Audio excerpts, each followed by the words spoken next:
not be silenced until all of these men are out.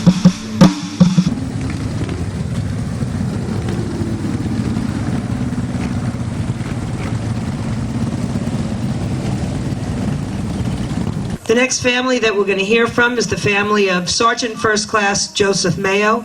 He served in the United States Army for almost 10 years.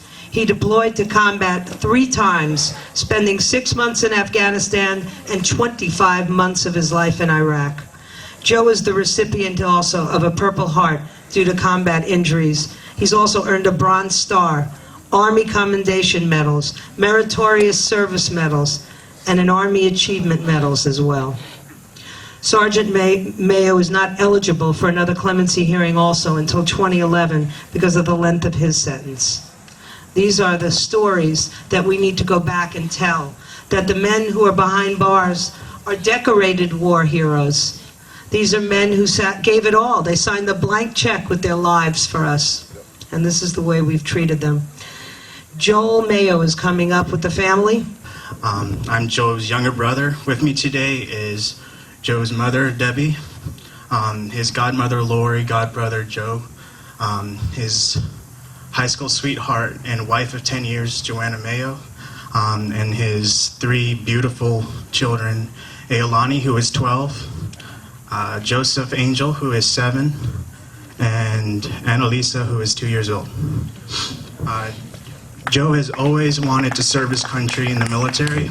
Coming from a family with a strong military background, as soon as he graduated from high school, Joe enlisted in the United States Army, where he proudly served for almost 10 years. And of course, like she said, during this time, he deployed 3 times, 6 months in Afghanistan, total of 25 months in Iraq.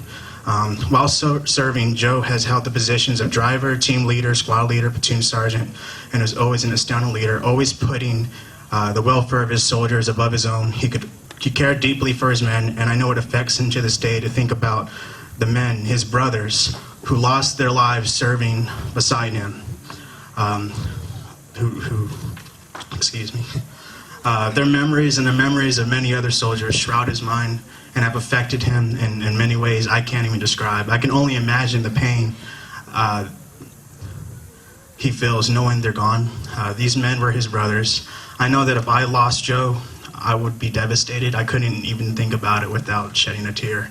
Like, just imagine losing 3 of your closest brothers just in the course of a few years. And Joe did that. These were his brothers.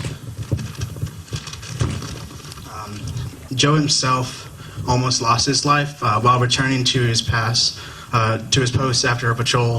His vehicle was hit by an RPG on the front right passenger side where he was sitting. Thankfully, thank God, Joe survived the encounter, but suffers from permanent hearing loss, traumatic brain injury, and severe post-traumatic stress disorder. It earned him many distinctions, to include the Bronze Star and Purple Heart, but these rewards cannot heal the battle scars and memories that will haunt him. On April 30th, 2009, Joe pled guilty for shooting one of the insurgents. No one can imagine the state of mind he was in that day, with all the stresses of battle, the lack of sleep, the malnutrition, the frustrations of having to fight the same enemy over and over again.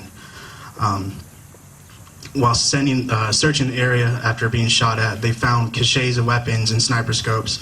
They tried to have the insurgents detained, but due to the detainee catch and release policy, they were told to let them go. Knowing that they would be back on the streets and capable of killing more American soldiers, Joe did what he thought was necessary to keep his men alive. If you were put into that same situation, what would you have done? What would you have done to keep your family safe? Joe is an amazing hero who I have always and continue to this day to look up to. He is loving, caring, one of the funniest men that I've ever met, and always puts his family above himself. He goes above and beyond the call of duty as husband and father. Just by seeing him interact with his kids, you can see how important they are to each other. The kids miss their father so much, all of us do. It kills me to see my niece cry every time she has to leave seeing her father during visitation. My nephew Joseph, he needs a father around as a male role model. And my niece Lisa only spent 9 months with her daddy before he left and barely knows him. These kids need their father. Help us get Sergeant First Class Mayo home. Help us support him, and thank you all so much. please go to the website www.defendjosephmayo.com. God bless.